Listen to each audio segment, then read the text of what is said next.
1 Kings chapter 11, verse 6. And Solomon did what was bad in the eyes of JaHVæH, and he did not follow JaHVæH completely as David his father had done. It was then that Solomon built a high place to Chemosh, the disgusting god of Moab, on the mountain in front of Jerusalem, and to Molech, the disgusting god of the Ammonites. That was what he did for all his foreign wives, who were making sacrificial smoke and sacrificing to their gods. Verse 14.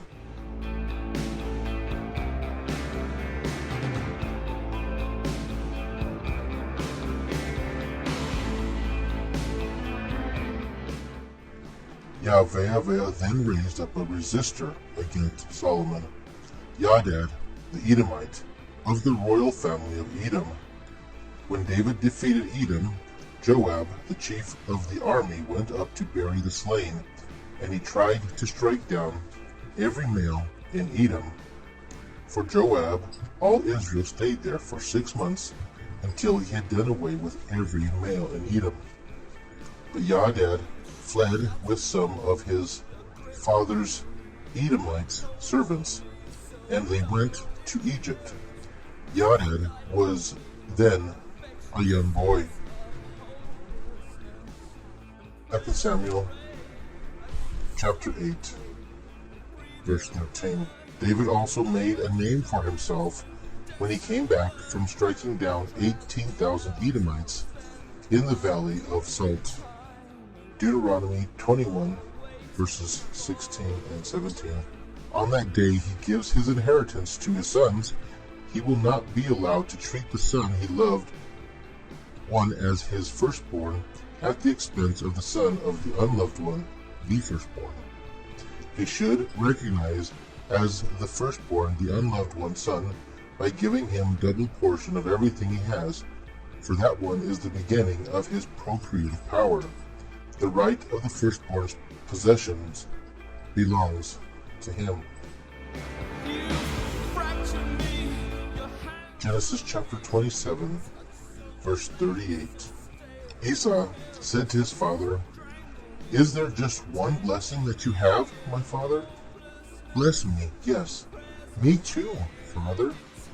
With that Esau cried loudly and burst into tears.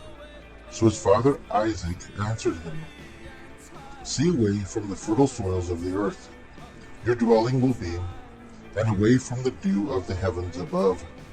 And by your sword you will live, and you will serve your brother.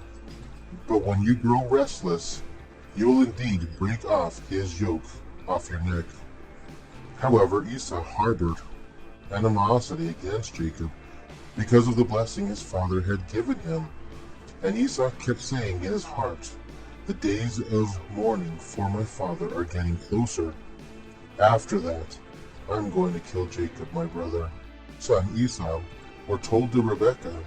She at once sent for her younger son Jacob and said to him, "Look, your brother Esau is planning to take revenge by killing you."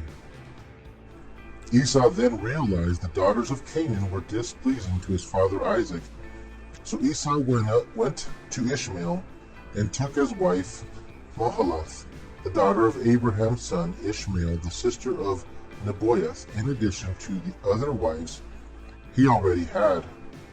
Jacob departed from Beersheba and kept going toward Yaran. By faith, also Isaac blessed Jacob and Esau concerning the things to come.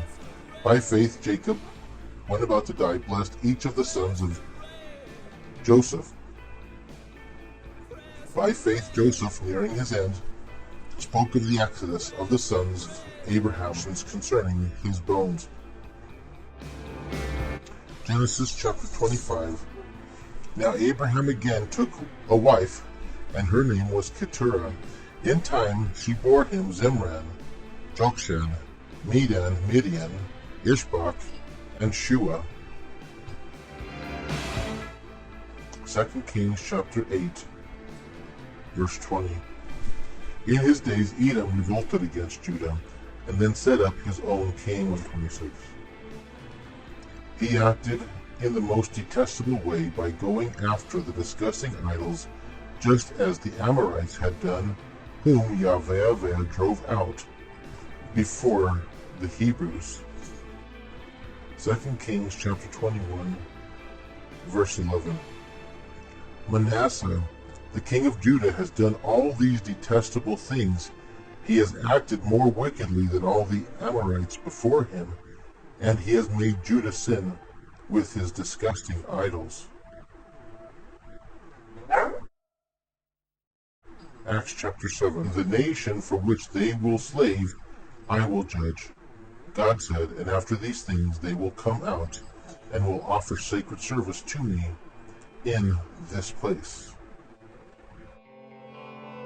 Joshua 14, verse 1. This is what the Hebrews took as inheritance in the land of Canaan, which Eleazar the priest, and Joshua the son of Nun, and the heads of the paternal houses of the Hebrew tribes gave them to inherit.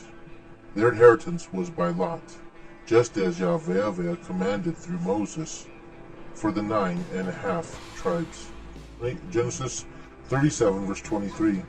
So as soon as Joseph came to his brothers, they stripped Joseph of his robe, the special robe that he wore, and they took him and threw him into the water pit.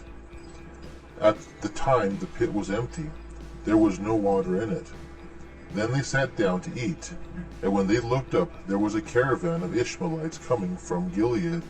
Their camels were carrying ladanium gum, balsam, and resinous bark, and they were on their way down to Egypt. At this Judah said to his brothers, what profit would there be if we killed our brother and covered over his blood?